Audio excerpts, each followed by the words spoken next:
Bismillahirrahmanirrahim. Assalamualaikum warahmatullahi wabarakatuh.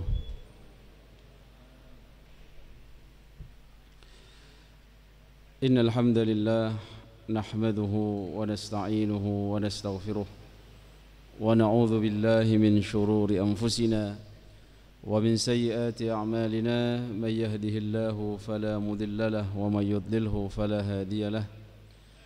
أشهد أن لا إله إلا الله وأشهد أن محمدا عبده ورسوله لا نبي بعده اللهم صل وسلم وبارك وكرم على حبيبنا وشفيعنا وقرة أعيننا محمد وعلى آله وصحبه وسلم تسليما كثيرا أما بعد.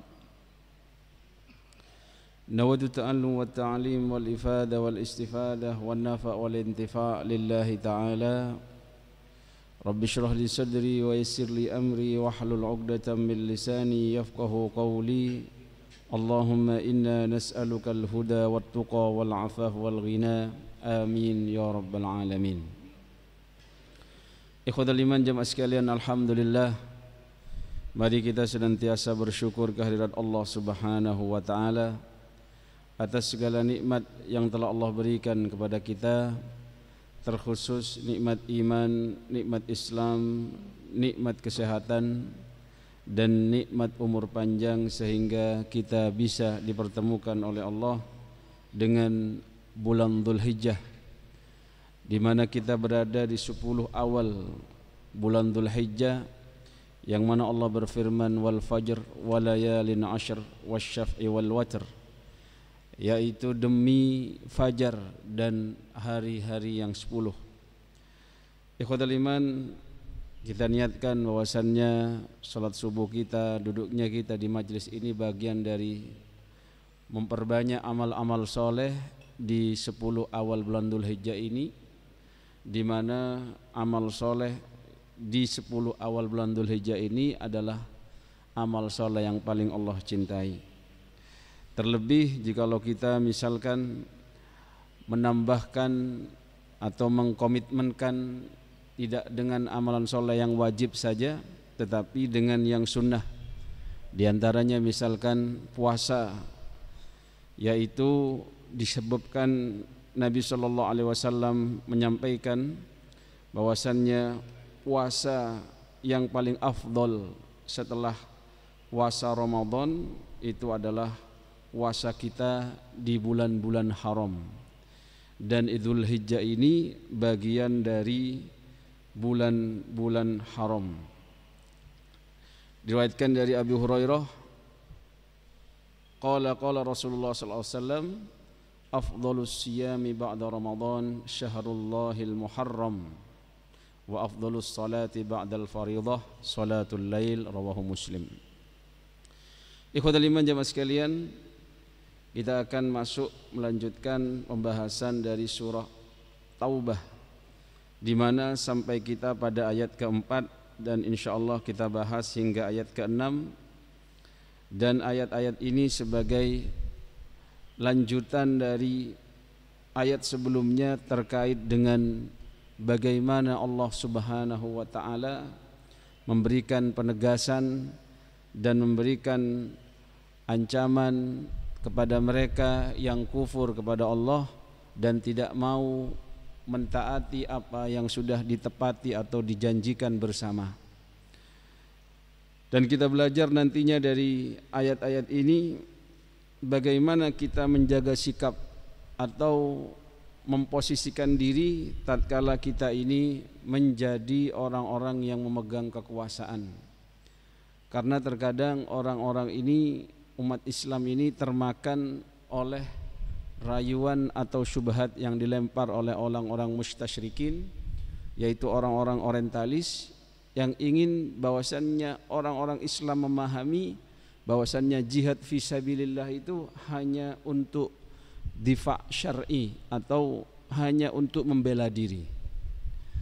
Padahal kalau kita perhatikan, sebelum kita Indonesia ini ada, orang-orang kolonial, orang-orang penjajah-penjajah itu datang ke suatu negeri, mengambil kekayaan yang ada di negeri itu, bahkan memperbudak orang-orang yang ada di situ tanpa mencerdaskan dan memberikan kemerdekaan, mereka happy-happy saja. Kemudian ketika orang Islam hanya memahami kita berperang hanya untuk membela diri, maka kita akan menjadi bangsa yang lemah.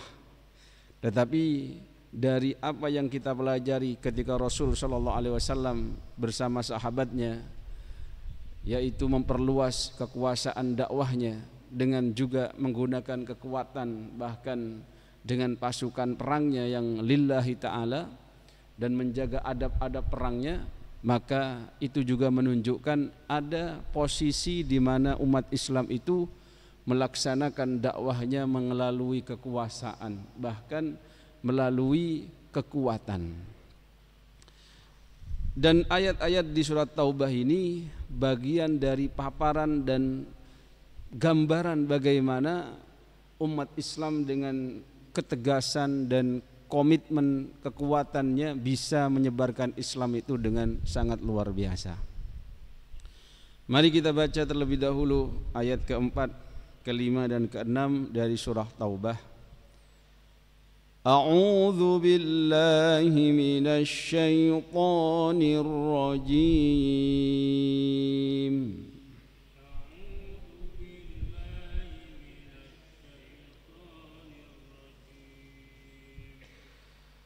إلا الذين عاهدتم من المشركين ثم لم ينقصوكم شيئا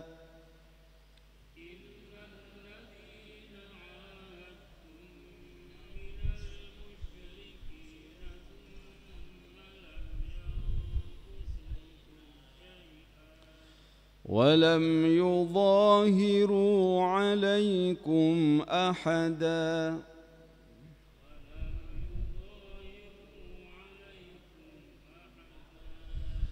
فأتموا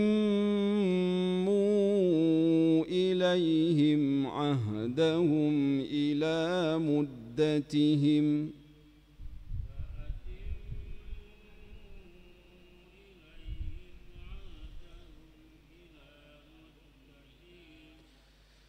إن الله يحب المتقين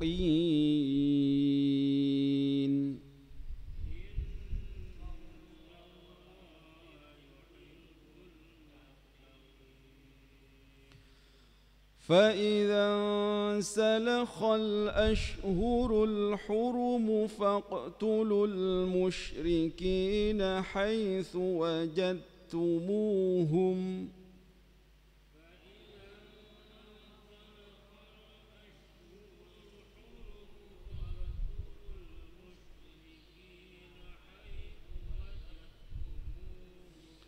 وخذوهم واحصروهم واقعدوا لهم كل مرصد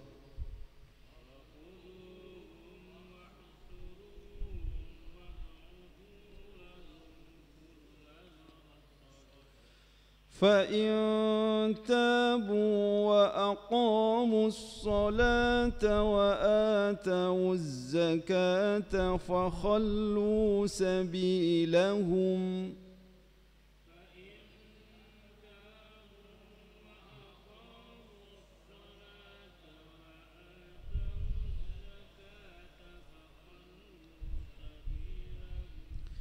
إن الله غفور رحيم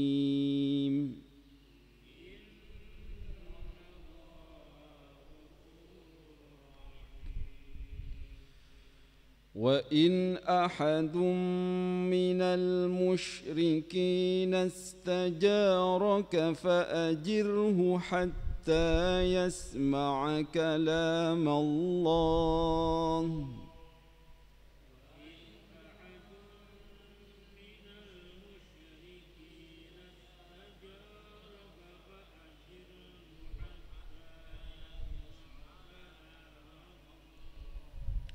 حتى حتى يسمع كلام الله ثم أبلغه مأمنه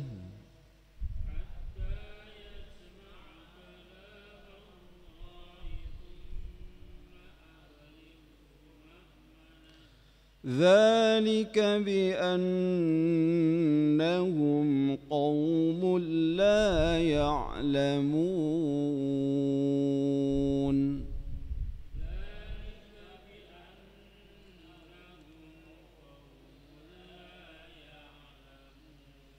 صدق الله مولانا العظيم.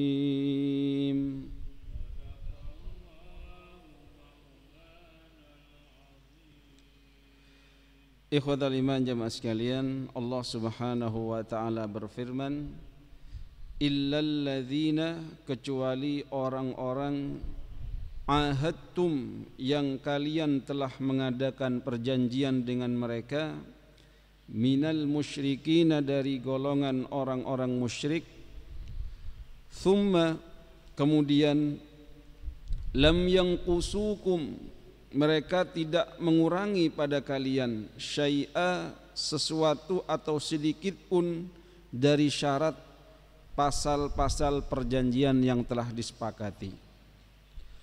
Walam yudhahiru, dan mereka tidak membantu, alaikum, atas kalian, untuk memusuhi kalian, ahadan, terhadap seorang pun, maka fa'atimmu ilaihim, maka sempurnakan kepada mereka, ahdahum, perjanjian mereka, ila muddatihim, sampai pada batas masa mereka. Innallaha, sesungguhnya Allah, yuhibbul muttaqin, mencintai orang-orang yang bertakwa, yang mau menyempurnakan perjanjiannya. Ikhwatal iman jamaah sekalian, ayat keempat ini adalah pengecualian dari ayat sebelumnya, di mana Allah Subhanahu wa taala dan Rasulnya memberikan bara'atum minallahi wa rasulihi ilal ladzina ahadtum minal musyrikin, memberikan ancaman dan memberikan tidak bertanggung jawab terhadap keamanan orang-orang musyrik yang mereka tidak menepati perjanjian. Di mana sebagaimana yang kita sampaikan pada sebelumnya, orang-orang musyrik ini setelah adanya Fathu Mekah dan lain sebagainya sudah tahu bahwasannya yang memiliki kekuasaan pada saat itu adalah Rasulullah. Bahkan perumpamaan itu diberikan aturan-aturan yang dulunya disepakati antara mereka dan menjadi aturan umum yang tidak sesuai dengan syariat Islam, seakan-akan aturan itu ditulis dalam sebuah kertas lalu ada di bawah kaki Rasulullah sallallahu alaihi wasallam. Ikhwatul iman, di antara aturan yang sudah disepakati dan sudah diberikan, tidak boleh adanya orang-orang musyrik yang mereka ini ketika berada di Ka'bah ini, mereka melakukan ibadah yang melenceng, di mana sebelum Islam pun datang, bahkan zaman-zaman Islam di masa-masanya Nabi Ibrahim alaihissalam, sudah ada yang namanya tawaf di Ka'bah, sudah ada namanya ibadah haji.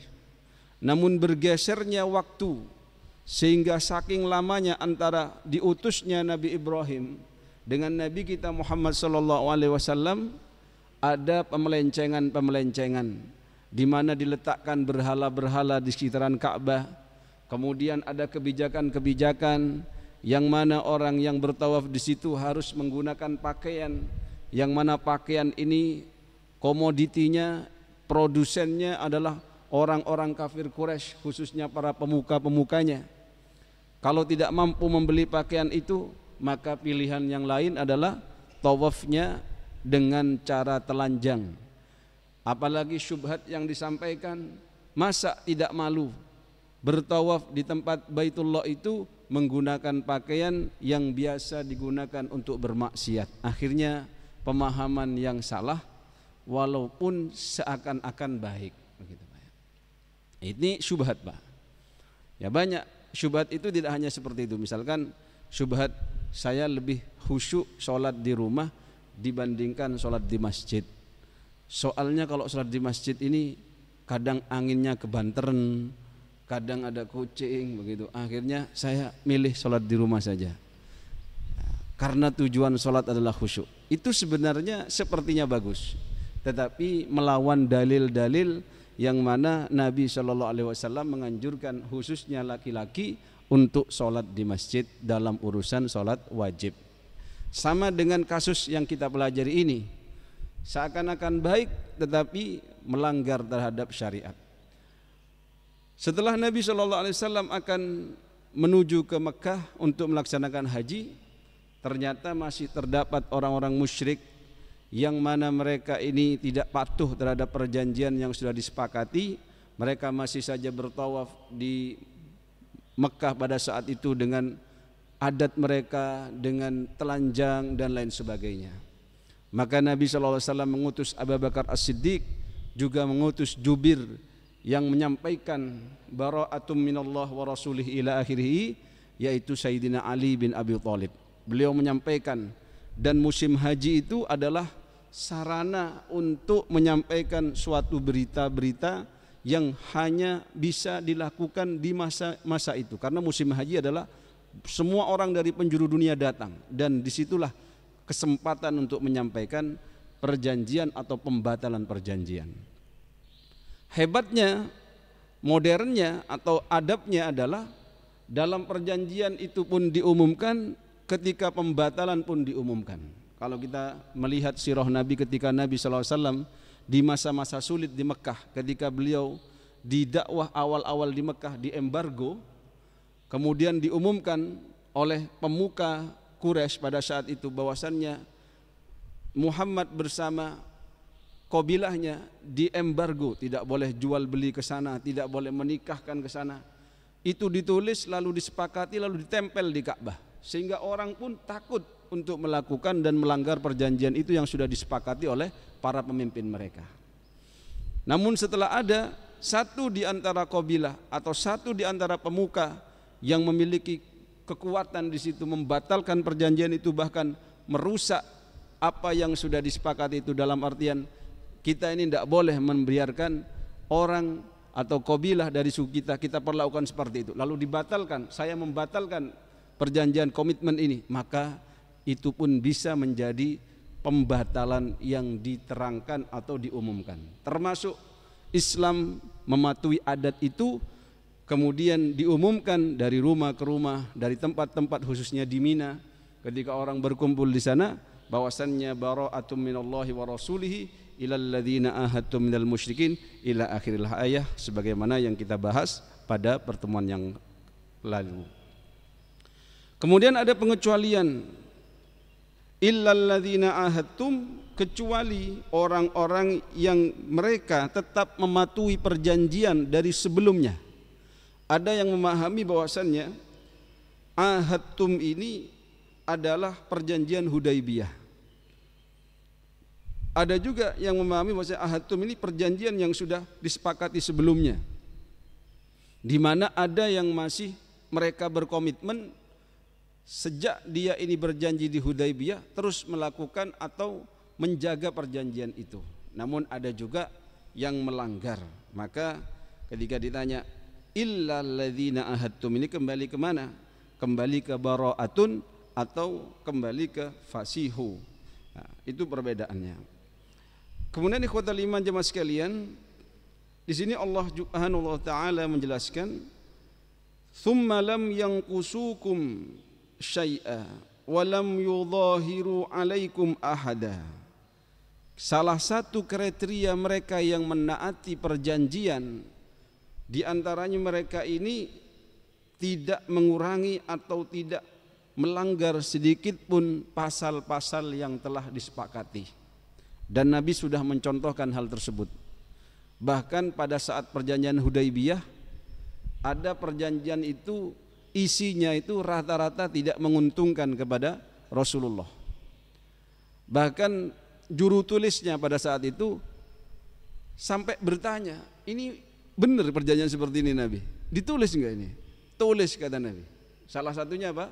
Salah satunya kalau ada orang yang dari Madinah pergi ke Mekah, maka jangan ditarik kembali. Misalkan ada orang yang mau murtad akhirnya pergi ke Mekah, karena ini sedang mau zona perang, maka tidak berhak orang Madinah untuk menarik orang ini kembali. Sebaliknya katanya, kalau ada orang Mekah ingin masuk Islam, kemudian dia masuk ke Madinah, maka harus dikembalikan. Ini yang tidak disetujui ini, yang berat. Juru tulisnya Nabi saat itu berat untuk nulis itu. Bahkan pada saat itu tidak lama setelah disepakati, ada seorang yang sudah masuk Islam dan minta tolong sama Nabi, saya mau ikut jenengan Nabi ke Madinah. Kata Nabi, tidak bisa, saya sudah terlanjur, sudah menandatangani atau sudah menyepakati perjanjian yang sudah saya sepakati. Semoga Allah memberikan kamu jalan keluar. Dan oleh juru bicaranya dari orang kafir itu, ini waktunya Anda memberikan komitmen. Kalau memang komitmen, maka ini gak boleh dibawa, harus dikembalikan kepada kami. Akhirnya ada jalan keluar dari Allah. Orang tersebut ya tidak lari ke Makkah, yang tidak juga ke Madinah. Dia lari ke tempat lain, dan suatu saat dia akan menyengsarakan juga kepada orang musyrik itu. Kenapa? Karena dia ya selalu saja mengganggu atau menghadang orang-orang musyrik yang hendak berdagang dan sebagainya. Akhirnya apa? Ujung-ujungnya itu diterima saja itu, daripada nyusahkan kami katanya. Itu Pak, dalam kisah diantaranya komitmen yang sudah dilakukan oleh Rasulullah Sallallahu Alaihi Wasallam.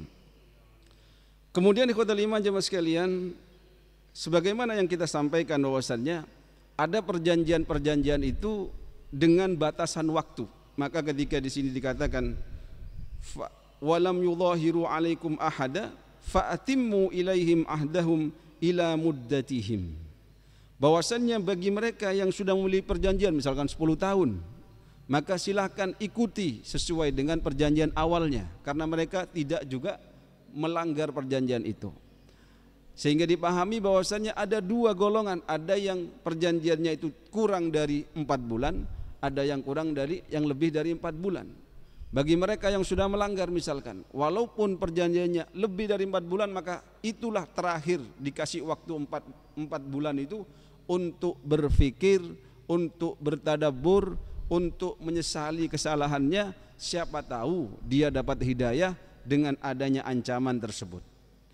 Ikhwatal iman jemaah sekalian, kemudian Allah tegaskan faidan salakhal ashhurul hurum, maka ketika telah habis al ashhurul hurum, yaitu bulan hurum, bulan-bulan haram, faqtulul musyrikina haitsu wajadtumuhum, maka perangilah orang-orang musyrik itu haitsu wajadtumuhum, di mana saja kalian mendapati mereka, menjumpai mereka, wa khudhuhum, dan tangkaplah mereka, tawanlah mereka dimanapun kalian mendapatkannya, wahsuruhum, dan kepunglah mereka, waq'udu lahum kulla marsad, dan duduklah mengintai dan mengawasi kepada mereka, kulla marsadin, pada tiap-tiap tempat pengintaian atau pengawasan. Ayat kelima ini tidak boleh lepas dari konteksnya Pak, karena kalau sampai lepas kemudian dipahami salah akan berbahaya, apalagi dipeluntir gitu. Contohnya apa? Misalkan ingin menuduh Islam ini radikal atau Islam ini tidak toleran, sehingga menggunakan ayat ini dan mengatakan buktinya ajaran kalian mengatakan faqtulul musyrikina haitsu wajadtumuhum wa khudhuhum wahsuruhum waq'udu lahum kulla marsad. Bagaimana kok ada ajaran seperti itu? Kalau dia berdiri sendiri tanpa dikaitkan dengan konteks sebelumnya, mungkin bisa dibenarkan. Tapi masalahnya ini konteksnya adanya perjanjian yang dilanggar oleh orang-orang musyrik sendiri, kemudian Islam sudah memberikan apa? 4 bulan penangguhan, di mana 4 bulan ini digunakan untuk apa? Mau pindah silahkan, mau tetap di situ silahkan, tapi juga ada ketentuannya dan seterusnya. Kalau sudah dikasih waktu 4 bulan kok masih mangkir, maka kalau diterapkan dengan ketegasan yang di atas rata-rata, itu bukan salah kami, begitu. Sama ketika kita ini ada di zona perang, kemudian kita masuk zona merah, padahal di situ adalah zona yang tidak boleh dimasuki oleh musuh atau lawan, kemudian ditembak mati di situ, ya itu wajar. Tidak akan ada orang mengatakan, loh kok dibunuh? Mesti orang seperti ini mengatakan, wajar dibunuh, langgar sih, gitu ya. Ibarat panjenengan ada perampok ditembak di tempat, mati di tempat, kita akan memberikan komentar, kapok loh, ya. Salahnya sendiri, ya. Kok begitu jadi orang, kan begitu Pak. Maka ayat kelima ini ikhwatal iman di surat At-Taubah ini harus kita kaitkan dengan konteks ayatnya, yaitu dari konteks sebelumnya. Kemudian ada perbedaan pendapat dalam memahami al-ashhurul hurum. Apakah ashhurul hurum di sini adalah bulan-bulan haram, yang mana kita ketahui bulan haram itu ada Dzulhijjah, ada juga Dzulqa'dah, Dzulhijjah, ada Muharram, ada Rajab. Atau yang dimaksud dengan faidan salakhal ashhurul hurum ini adalah 4 bulan diawali dari perjanjian itu dilakukan. Nah, karena nanti kalau kita masuk pada ayat ke-36 di surat Taubah ini sendiri, Allah Subhanahu wa taala menegaskan, inna iddatasy syuhuri indallahi 12 syahran fi kitabillahi yauma khalaqas samawati wal ard minha arba'atun hurum, yaitu 4 bulan yang dihormati. Jadi arba'atul hurum ini Pak, sebelum Islam datang, 4 bulan yang dihormati ini memang disepakati oleh hukum internasional di situ, tidak boleh ada peperangan. Jadi perang bagi mereka orang Arab pada saat itu. Kenapa bangsa Arab tidak tertarik, atau orang-orang bangsa Eropa pada saat itu, atau orang-orang di sekitar mereka yang sudah memiliki peradaban yang lebih maju, tidak tertarik untuk menjajah Jazirah Arab pada saat itu? Karena mereka melihat Arab pada saat itu tidak punya peradaban, tidak memiliki sumber daya alam yang menggiurkan. Kerjaannya antara mereka perang. Perang bagi mereka bagian dari kasab mencari rizki. Perang di antara mereka adalah ajang untuk memamerkan kekuatan. Jadi antara mereka perang itu biasa. Dan ada bulan-bulan yang mereka sepakati untuk tidak ada peperangan. Salah satunya 4 bulan Ashhurul Hurum itu. Sehingga kalau di Islam, ketika Islam datang juga masih menegaskan hal tersebut. Dilarang umat Islam juga berperang di 4 bulan itu. Dilarang kita ini bermaksiat, dalam artian dosanya lebih besar ketika kita bermaksiat di 4 bulan hurum itu. Dan ketika kita beribadah kepada Allah, taat di situ, puasa kita di situ, kemudian kita beramal soleh, juga Allah berikan pahala yang lebih. Kenapa? Karena Allah mengagungkan suatu masa, dan kita pun wajib mengagungkannya karena Allah Subhanahu wa taala yang mengagungkan. Ibarat hari Jumat misalkan, dispesialkan, ya kita juga spesialkan. Kemudian ikhwatal iman jemaah sekalian, apa hasil dari perbedaan pendapat kalau kita masukkan? Kalau kita pahami bahwasannya al-ashhurul hurum ini mengikuti pendapat yang mengatakan bahwasannya ini adalah 4 bulan yang dimuliakan yang disebutkan di ayat 36 surat At-Taubah itu, maka perjanjian dari waktu diawali dari 10 Zulhijjah atau Yauman Nahar kepada habisnya Syahrul Hurum itu hanya 50 hari. Jadi umat musyrik itu diberikan waktu 50 hari sejak Yaumun Nahar sampai dia ini masanya habis ya, di Muharram begitu. Namun kalau dipahami 4 bulan itu adalah diawali dari 10 Zulhijjah, dan 4 bulan itu bukan dimaksudkan Ashhurul Hurum yang Rajab, Dzulqa'dah, Dzulhijjah, maka ya 4 bulan berarti nanti habisnya apa? Fasihu fil ardi itu diberikan waktu dari 10 Dzulhijjah, kemudian Muharram, Safar, Rabiul Awal sampai ke Rabiul Akhir di tanggal 10. Ini perbedaan pendapat, yang mana perbedaan pendapat itu akan menyebabkan adanya kesimpulan yang berbeda. Yang jelas, ikhwatal iman, yang perlu kita pahami di sini bahwasannya Fa idzan salakhal ashhurul hurum faqtul musyrikin haitsu wajadtumuhum wa khudhuhum wahsuruhum waq'udu lahum kulla marsad.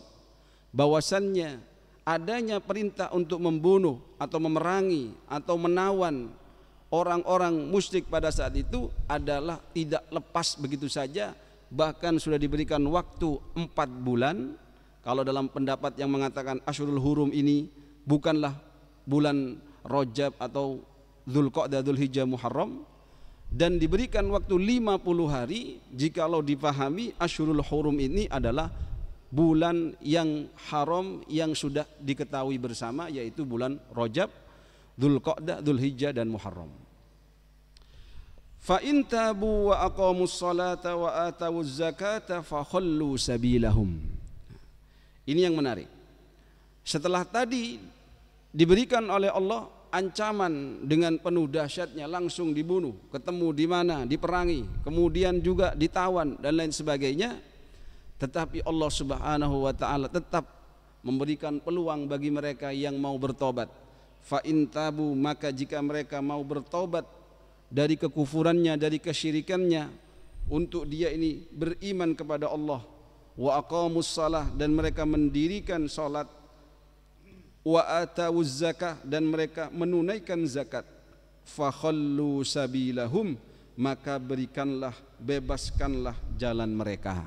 Nah, kalau dalam tafsir Qurtubi, pembahasan ayat ini dikaitkan juga dengan hadis-hadis yang berkaitan dengan hal tersebut, di mana kalau kita membaca hadis itu secara independen, mungkin kita akan bertanya-tanya, ini kok sepertinya tegas sekali ya. Contohnya ketika Nabi SAW menyampaikan, umirtu an uqatilan nas hatta yaqulu la ilaha illallah wa yuqimus salah wa yu'tuz zakah.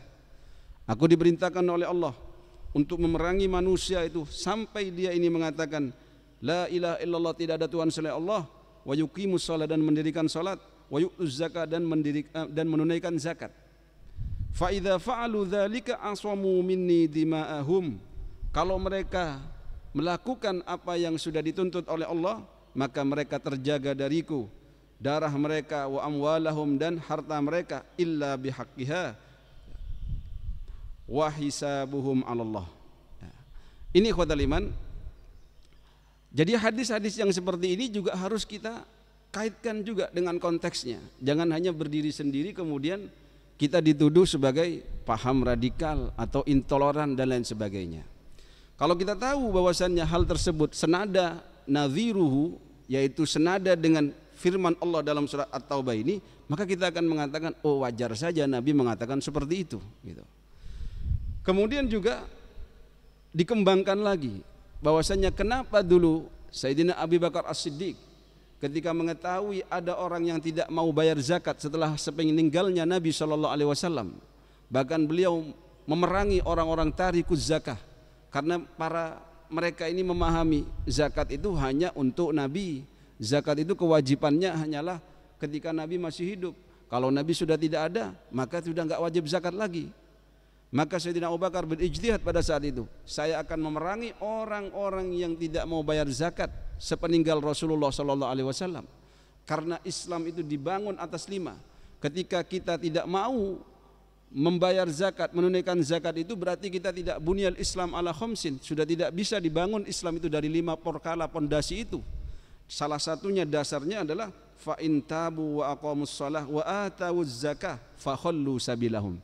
Berarti pemahamannya, kalau kita memahami bahwasanya mafhum mukhalafahnya, kalau mereka tidak bertaubat, tetap dalam kesyirikannya, dan mereka ini tidak melaksanakan sholat, atau mereka ini tidak menunaikan zakat, maka boleh diperangi. Apalagi penguasanya pada saat itu adalah Islam, penguasanya, pemegang kekuasaannya adalah muslimin. Maka ikhwatal iman, itu yang difahami. Bahkan dibahas dalam tafsir Al-Qurtubi itu sampai hukum orang yang meninggalkan sholat, apakah hukumannya nanti dihukum mati atau seperti apa. Dalam fikih Syafi'i, orang yang meninggalkan sholat ada tafsilnya. Kalau dia meninggalkan sholat karena malas, itu tidak boleh dihukum mati, kecuali dia ini mengatakan seperti ini, misalkan, kenapa tidak sholat sampean? Alah sampean dibujuki wong Arab ae lah apa jungkit-jungkit ngene ku. Ini namanya ngenyek, Pak. Atau meyakini kalau salat itu tidak wajib, ini namanya sudah boleh masuk pada tataran dihukum mati. Tapi kalau lapo sampean tidak sholat, aduh pegel saya itu, capek, habis nguli misalkan, isya itu langsung keturun, tidak sholatnya karena males atau gara-gara capek, itu belum bisa masuk dalam tataran hukuman mati. Ikhwatal iman jamaah sekalian, fa in tabu wa aqamus shalah wa atawuz zakah fa khallu sabilahum innallaha ghafurur rahim, sesungguhnya Allah Maha Pengampun dan Maha Penyayang. Kemudian ayat ke-6 ini menunjukkan apa? Bahwasannya Islam ini sangat toleran. Bahkan Islam ini sangat membuka lapang dada, bahkan membuka kedua tangannya bagi mereka yang mau menjemput hidayah Allah Subhanahu wa taala. Karena yang saya sampaikan pada pertemuan yang lalu, dalam perang fisabilillah itu ada sarana untuk menyampaikan hidayah. Bahkan Sayyidina Khalid bin Walid itu ketika merenung setelah Nabi itu umroh, setelah Nabi itu berkunjung, ya, kemudian dapat surat hanya dengan tulisan disampaikan oleh adiknya, dia merenung. Kemudian melihat bagaimana umat Islam ini hebatnya. Bahkan ketika melawan orang-orang yang di luar Islam itu sangat luar biasa perkasa, walaupun tidak banyak pasukannya tapi gigih luar biasa, pasti ada sesuatu. Lalu dari situlah Sayyidina Khalid bin Walid mendapatkan hidayah, dan beliau sudah pernah berperang dengan umat Islam. Dan beliau merasakan ini tidak wajar, ini umat Islam seperti ini biasanya kalau dia perang ini pasti kalah kok. Kok bisa orang Islam segini kok gak bisa kalah ini? Itu hidayah, Pak. Jadi ikhwatal iman, di ayat ke-6 Allah Subhanahu wa taala menegaskan, wa in ahadum minal musyrikin, dan jika seseorang dari orang-orang musyrik istajaraka, dia minta perlindungan kepadamu wahai Muhammad, fa'ajirhu, maka lindungilah dia, hatta yasma'a kalam Allah, sehingga dia bisa mendengar firman Allah, thumma ablighu ma'manah, kemudian sampaikan dia ini, antarkan dia ini ke tempat yang aman baginya. Dzalika bi annahum, demikian itu karena sesungguhnya mereka kaumun, adalah kaum la ya'lamun, yang mereka tidak mengetahui terhadap agama Allah. Jadi kan indah nih, Pak. Ayat kelimanya kejam, seakan-akan ancamannya keras, ketemu di mana babat habis. Tapi kalau ayat ke-6 misalkan ada di antara mereka yang dia ini minta perlindungan atau minta suaka politik kepadamu wahai Muhammad, berikan perlindungan. Ini senada dengan apa yang biasa kita dengar, man adza dzimmiyan faqad adzani. Barang siapa orang yang kata Rasul menyakiti orang kafir dzimmi yang sudah dilindungi oleh negara, taat terhadap aturan negara Islam pada saat dia hidup di situ dengan membayar jizyah misalkan, mengikuti aturan-aturan, misalkan kamu tidak boleh masuk Masjidil Haram, kamu tidak boleh masuk tanah haram, kamu bolehnya tinggal di sini, maka kita akan mendapatkan, misalkan kita ke Jeddah misalkan kita ke di luar tanah haram, kita bisa dapatkan orang itu yang mungkin tidak beragama Islam di sana. Tapi mereka taat, ikut terhadap aturan yang sudah ditentukan, maka wajib untuk dilindungi. Bahkan orang yang menyakiti kafir dzimmi yang seperti ini sama saja menyakiti Nabi Shallallahu Alaihi Wasallam. Ini saking kerennya aturan-aturan yang diterapkan oleh Islam, dan itu berhak diterapkan oleh agama lain, Pak. Ikhwatal iman jemaah sekalian, bahkan kalau kita berpikir misalkan ada hari raya apa, bandara harus libur, itu kan kita juga aneh kan. Tapi kalau mereka yang megang kekuasaan, ya gimana lagi? Ya kita harus tunduk. Terus kita mau protes, ya tidak bisa begitulah, saya kan juga butuh bisnis, tidak hanya urusan agama. Pokoknya kan begitu.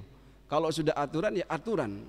Maka ikhwatal iman, Islam ketika dia memiliki peraturan, apalagi peraturannya bisa diterima oleh orang yang tidak beragama Islam, berarti itu aturan yang sangat luar biasa, aturan yang tidak dibuat secara sembrono, tetapi aturan yang memang dari Allah Subhanahu wa taala. Kemudian ikhwatal iman, dari sini kita akan semakin jelas bahwasannya Islam ini bisa diterapkan dalam ruang lingkup yang besar, tidak hanya dalam ruang lingkup keluarga. Syariat Islam itu bisa diterapkan dalam ruang lingkup apapun, termasuk dalam ruang lingkup internasional. Karena itu tidak sepatutnya kita ini sebagai muslim berpikir sempit.